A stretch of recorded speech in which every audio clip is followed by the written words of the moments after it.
যদি আমার রাসূলের সামনে বেয়াদবি করবে, আমরা এখান থেকে তার উপর জুতা নিক্ষেপ করব। রাসূলুল্লাহর সামনে কোন ধরনের আপোষ, হাত তুলে বলেন আপোষ করব না, ওয়াদা করেন করব না। কারণ একটা জায়গা আছে যেখানে আমরা আপোষ করতে পারি না, সেটা হচ্ছে রাসূলের ব্যক্তিত্ব। মোদি যদি আমার রাসূলের সামনে বেয়াদবি করবে, আমরা এখান থেকে তার উপর জুতা নিক্ষেপ করব।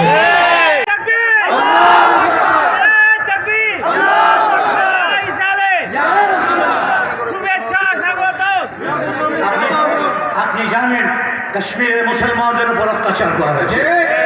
তেবরিজ আনসারী নামক একজন তরুণ, ঝাড়খণ্ডে জোয়ান একজন আমার লাল টকটকে আমার ভাই, ওকে বলছে বল জয় শ্রীরাম, বল জয় শ্রীরাম। আমাদের স্লোগান কি হচ্ছে?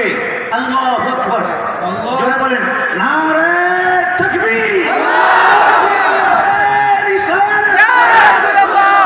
ভারতের যারা তাবেদারি করবে তাদেরকে এ দেশে থাকতে দেওয়া হবে না।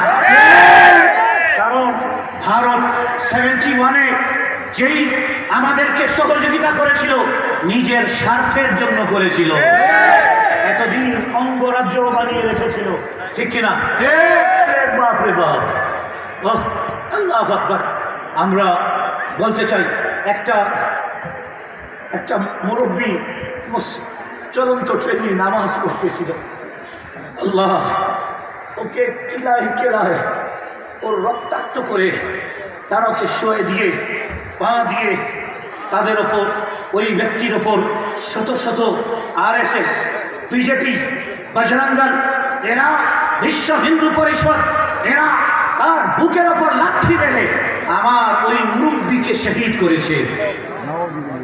নাউজুবিল্লাহ।